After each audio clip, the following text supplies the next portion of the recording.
اور مکالمے کے ذریعے سیکھنا اور سیکھنے کی کوشش کرنا بہت ضروری ہے۔ سقراط کے لیے فلسفہ جوابات دینے کا عمل نہیں بلکہ سوالات کرنے کا عمل ہے، تاکہ افراد خود سچائیاں دریافت کر سکے۔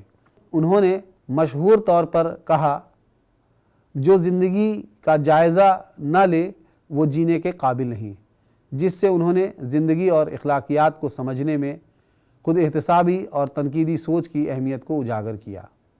سقراط کا ماننا تھا کہ فلسفیانہ تفتیش کے ذریعے انسان فضیلت حاصل کر سکتا ہے اور بہتر، زیادہ بامعنی زندگی گزار سکتا ہے۔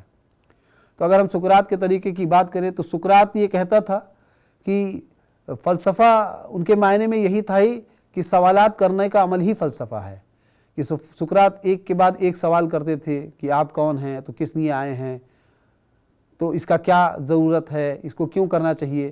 تو ان کا یہ ماننا تھا کہ سوالات کرنے کا عمل ہی جو ہے وہ حل ڈھونڈنے کی کوشش کرتا ہے، اور اس سوال کے حل ڈھونڈنے سے ہم پھر دوسرے سوال پہ پہنچتے ہیں، پھر اس کا حل ہم ڈھونڈتے ہیں۔ تو اس طرح سے انہوں نے جو ہے وہ سوالات کو حل کرنے کے عمل کو فلسفہ کہا۔ فلسفے کی مختلف تعریف بھی بیان کی گئی ہے۔ افلاطون نے کہا کہ مادے کی دائمی نوعیت کی حقیقت کے علم کو حاصل کرنا ہی فلسفہ ہے۔ افلاطون نے یہ بھی کہا کہ جو انسان علم کو حاصل کرنے کے لیے کوشاں رہتا ہے، نئی نئی باتوں کو جاننے میں دلچسپی رکھتا ہے، سیکھنے کے لیے ہمیشہ تجسس رکھتا ہو اور کبھی مطمئن نہیں ہوتا ہے، اسے فلسفی کہا جاتا ہے، اسے فلسفی کہا جا سکتا ہے۔ ارسطو نے کہا کہ فلسفہ ایک ایسا علم ہے جو اعلیٰ حقیقت کی حقیقی نوعیت کی تحقیق کرتا ہے۔ کانٹ کے مطابق فلسفہ شعور کا علم اور تنقید ہے۔ برٹرینڈ رسل کے مطابق دوسرے علوم کی طرح فلسفے کا بنیادی مقصد علم حاصل کرنا ہے۔ ہربرٹ اسپینسر کہتے ہیں کہ فلسفہ ایک عالمی علم کے طور پر ہر چیز سے متعلق ہے۔ کارل مارکس کے مطابق فلسفہ دنیا کی تشریح ہے تاکہ اسے بدلا جا سکے۔ جے ایس راس کہتے ہیں کہ فلسفہ اور تعلیم ایک ہی سکے کے دو پہلو ہیں، ایک دوسرے کی تائید کرتے ہیں۔ پہلا زندگی کا مراقبتی پہلو ہے جبکہ دوسرا افعال پہلو ہے۔ ارسطو کے مطابق فلسفہ ایک علم ہے جو ماورائی عناصر کے اصل حقیقت کو دریافت کرتا ہے۔ پیٹرک کہتے ہیں کہ سائنس اور فلسفے کے درمیان بہت گہرا تعلق ہے، یہ دونوں ایک ہی جڑ سے نکلتے ہیں، علم کی محبت سے، اور دونوں کا مقصد حقیقت کا علم حاصل کرنا ہے۔ جہاں سائنس حقیقتوں کو بیان کرتی ہے وہاں فلسفہ ان کی تشریح کرتا ہے۔ فکٹے نے کہا کہ فلسفہ علم کی سائنس ہے۔ سیسرو نے فلسفے کو تمام فنون کی ماں کہا۔ ہینڈرسن کے الفاظ میں فلسفہ قدرت کی جامع تفصیل کی تلاش ہے اور فطرت کی عالمی وضاحت کرنے کی منطقی کوشش ہے۔ ریمنڈ کے مطابق فلسفہ ایک مسلسل کوشش ہے تاکہ انفرادی حقائق کے پیچھے جو عمومی سچائی ہے اسے پہچانا جا سکے اور جو حقیقت ظاہری شکلوں کے پیچھے ہے اسے سمجھا جا سکے۔ ڈاکٹر رادھا کرشنن کہتے ہیں کہ فلسفہ سچائی کی نوعیت کی منطقی تحقیق ہے۔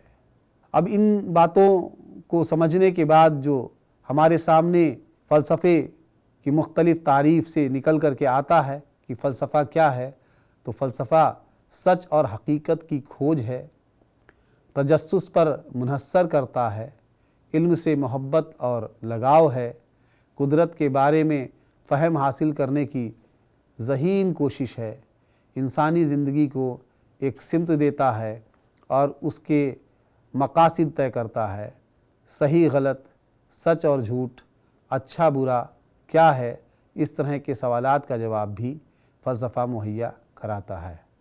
اب ہم لوگ بات کرتے ہیں کہ فلسفے کے بنیادی شاخیں، مین برانچز آف فلاسفی۔ تو اس کی جو بنیادی شاخیں ہیں وہ درجے ذیل آپ کے سامنے دی گئی ہیں۔ ایک میٹافزکس جسے ہم ما بعد الطبیعیات کہتے ہیں، دوسرا اپسٹیمولوجی